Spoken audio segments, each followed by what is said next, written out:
UP में पिछले 10 सालों से कौन किसका मित्र है, ये समझना बड़ी टेढ़ी खीर है। जी हाँ, मित्र शब्द का मैंने इस्तेमाल इसलिए किया कि यूपी की राजनीति में पिछले 2-3 दिनों से मित्र शब्द पे बड़ी चर्चा हो रही है। नमस्कार दोस्तों, मैं हूं अनूप श्रीवास्तव और आप देख रहे हैं न्यूज नसल। दोस्तों, इस वीडियो में हम चर्चा करेंगे अमित शाह के 15 जून के लखनऊ दौरे के बारे में। आपको पता है कि अमित शाह के बारे में मैंने आपको पहले बताया था अपने पहले वीडियो में कि अमित शाह 15 जून को पहले बिहार जाने वाले थे, लेकिन ऐन वक्त पर जो है उनका बिहार दौरा कैंसिल करके 15 जून को उन्हें लखनऊ बुलाया गया।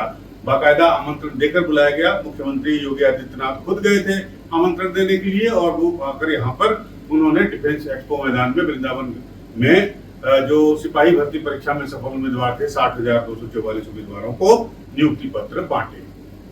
तो ये तो मामला था जिसमें अमित शाह लखनऊ पधारे थे, लेकिन मंच से अमित शाह ने जब अपना उद्बोधन शुरू किया तो उन्होंने जो बात कही और जिस लाइन से, जिस शब्द से उन्होंने शुरुआत की, वो शब्द था मित्र। उन्होंने योगी आदित्यनाथ के लिए कहा कि लोकप्रिय और सफल मुख्यमंत्री, साथ ही केशव प्रसाद मौर्य के बारे में उन्होंने कहा कि मेरे मित्र और उप मुख्यमंत्री। सामान्य सी बात है, कोई भी मंच से उद्बोधन के दौरान किसी को मित्र या कुछ भी प्यार से बुला सकता है, सम्मान से बुला सकता है, इसमें कोई बड़ी बात नहीं थी। लेकिन इस शब्द ने, यानी मित्र शब्द ने जो है उत्तर प्रदेश की राजनीति में, खासकर भारतीय जनता पार्टी की राजनीति के प्याले में एक बार फिर से तूफान ला दिया है। जी हाँ, अब अमित शाह का कहना था, उसके बाद अखिलेश यादव ने जो है उस पर ट्वीट कर दिया कि पोस्टर में नहीं लगाए चित्र तो भाई ने कह दिया मित्र। तो आप समझते रहिए कि किसके चित्र लगे थे पोस्टर में, किसके नहीं लगे थे। कहने वाले तो ये कह रहे थे कि नरेंद्र मोदी प्रधानमंत्री और मुख्यमंत्री आदित्यनाथ के पोस्टर लगाए गए थे। पोस्टर में मतलब उनके फोटो लगाए गए थे, अमित शाह उसमें से गायब थे, लिहाजा अमित शाह को गुस्सा आ गया। रास्ते में देखा होगा उन्होंने और वहां पर उन्होंने योगी जी के लिए तो कहा कि सफल और लोकप्रिय, लेकिन मित्र कह दिया केशव प्रसाद मौर्य जी को। अब इसको लेकर तरह तरह की कयासें उत्तर प्रदेश में उठनी शुरू हो गई हैं। लेकिन इन कयासों के पहले, जैसा कि मैंने इस वीडियो के शुरू में आपको बताया कि मैंने आपको पहले ही बता दिया था कि अमित शाह का दौरा चेंज करके, बिहार का दौरा चेंज करके, मतलब स्थगित करके और उत्तर प्रदेश में इस तरह से आना किसी की तरफ, किसी बड़ी चीज की तरफ संकेत कर रहा है। निश्चित रूप से आपको भी समझ में आ रहा होगा, तो हम चर्चा करेंगे इसी बात पर कि अमित शाह के इस बात के, इस शब्द के मायने क्या हैं। क्या उत्तर प्रदेश में आने वाले दिनों में कोई बड़ा बदलाव होने जा रहा है? क्या केशव प्रसाद मौर्य को कोई बड़ी जिम्मेदारी मिलने जा रही है? बने रहिए आप हमारे साथ इस वीडियो में अंत तक। अगर आपको हमारा वीडियो ये पसंद आता है तो इसे लाइक और सब्सक्राइब करना नहीं भूलिएगा। थोड़ा सा पीछे चलते हैं।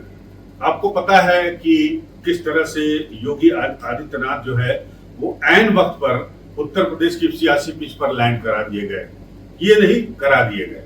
जी हाँ, नहीं तो 2015 में जब बीजेपी यहाँ चुनाव जीती थी तो उस समय सब भी आश्वस्त थे कि केशव प्रसाद मौर्य ही मुख्यमंत्री बनने जा रहे हैं। लेकिन आखिरी समय पर, जिसको कहते हैं ना लास्ट आवर में, जो है वो सब कुछ बदल गया और नतीजा कि पिछले 10 सालों से, आप कह सकते हैं 10 साल का 11वां साल चल रहा है, शुरू हो जाएगा, तो योगी जी गद्दी पर बने हुए हैं और केशव जी की टकटकी लगी हुई है। अब दो चीजें इस बात के, जो सियासी हलके हैं उसमें दो चीज, इस बात के दो मतलब निकाले जा रहे हैं। पहला मतलब ये है कि क्या अमित शाह जी ने केशव प्रसाद मौर्य को मंच पे लॉलीपॉप दिया कि अरे भाई तुम हमारे मित्र हो, तुम हमारे साथ हो, अब तुम हमारे साथ हो तो फिर क्या बात है, कुछ इस तरह का। और हो ना कुछ ना हो, आगे चल के जैसे केशव जी 10 साल से इंतजार कर रहे हैं वैसे इंतजार करते रहे, 1 साल और कर ले इंतजार, 27 तक इंतजार कर ले। दूसरा कि क्या ये उत्तर प्रदेश के सियासी, एक नई सियासी पटकथा लिखी जा रही है उत्तर प्रदेश में। और आने वाले दिनों में, जैसा कि पिछले दिनों मैंने आपसे कहा भी था कि सोशल मीडिया पर बहुत तेजी से इस बात की चर्चा चल रही है कि उत्तर प्रदेश से योगी आदित्यनाथ को बुला के दिल्ली में उन्हें कोई बड़ी जिम्मेदारी दी जा रही है और यहाँ जो है दूसरा मुख्यमंत्री तैनात किया जाएगा, स्थापित किया जाएगा, बना दिया जाएगा। तो क्या केशव प्रसाद मौर्य जो अभी तक आस लगाए बैठे हैं उनकी ये आस पूरी होगी? ये भी रहस्य की बात है, आने वाले दिनों में पता चलेगा। लेकिन सबसे बड़ी बात यह है कि 2015 में केशव प्रसाद मौर्य के ही अध्यक्षता में बीजेपी ने चुनाव जीता था और इस बार जिस तरह से बीजेपी के अंदर भीतरघात हो रहे हैं, बीजेपी के अंदर संगठन में जिस तरह से नाराजगी है, कार्यकर्ताओं में जिस तरह से नाराजगी है, उससे यह अनुमान लगाया जा रहा है कि एक बार फिर से भारतीय जनता पार्टी के प्रदेश अध्यक्ष की जिम्मेदारी केशव प्रसाद मौर्य को सौंपी जा सकती है, क्योंकि केशव प्रसाद मौर्य संगठन के आदमी है, आरएसएस के आदमी है, हर एक बड़े कार्यकर्ता को वो व्यक्तिगत तौर पर पहचानते हैं, कुशल संगठन जो है नेतृत्व करता है, संगठन चलाने वाले हैं और उनका मैनेजमेंट जो है, बूथ मैनेजमेंट बहुत अच्छा है, कार्यकर्ताओं से हमेशा मिलते रहते हैं और बीजेपी की हर पॉलिटिकल चाल से वो अच्छी तरह से वाकिफ हैं।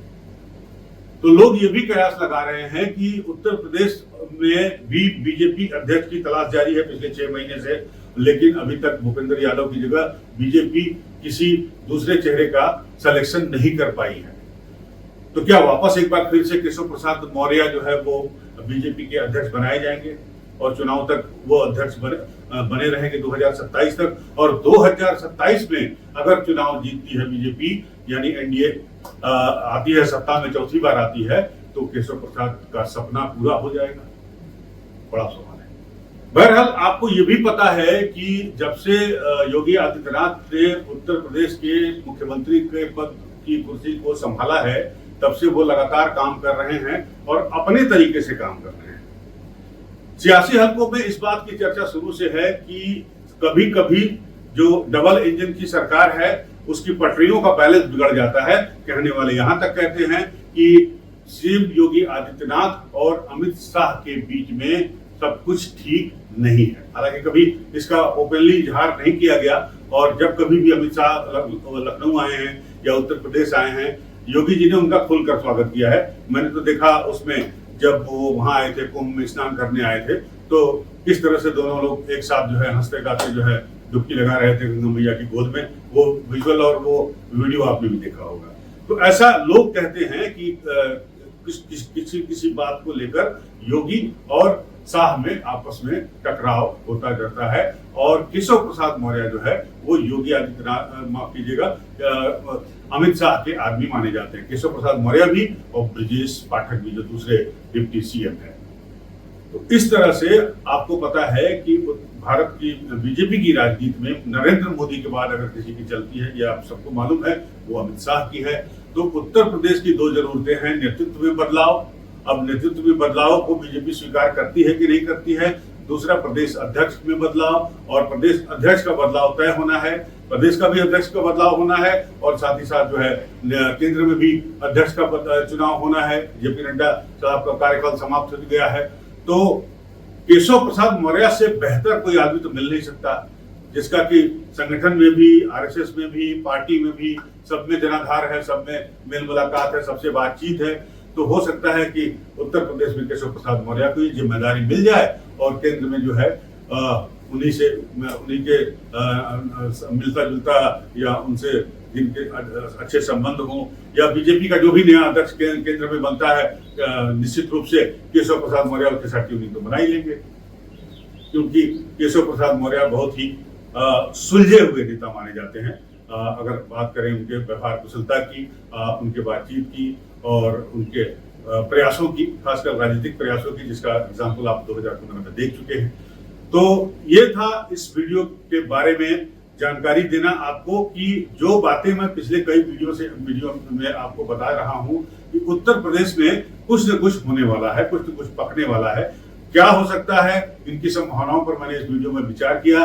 लेकिन भारतीय जनता पार्टी है ये पार्टी कब क्या करेगी, क्या नहीं करेगी, कोई निश्चित रूप से बता नहीं सकता। सब कयास ही लगाते हैं, मैंने भी इस वीडियो में कयास ही लगाया है। लेकिन जो स्थितियां पैदा हो रही हैं, जो परिस्थितियां हो रही हैं और जो बातें दिखाई दे रही है, उससे लगता है कि आने वाले दिनों में उत्तर प्रदेश के राजनीतिक प्याले में तूफान आने वाला है। क्या होगा इस पर बनी रहेगी हमारी नजर। आप भी हमारे साथ बने रहिएगा। मिलते हैं आपसे अगले वीडियो में, तब तक के लिए नमस्कार, जय हिंद। और आप हमसे जुड़े रहने के लिए सब्सक्राइब करें YouTube पर, फॉलो करें Twitter पर और लाइक करें Facebook पर। और ज्यादा जानकारी के लिए आपको टाइप करना होगा सिर्फ न्यूज नशा।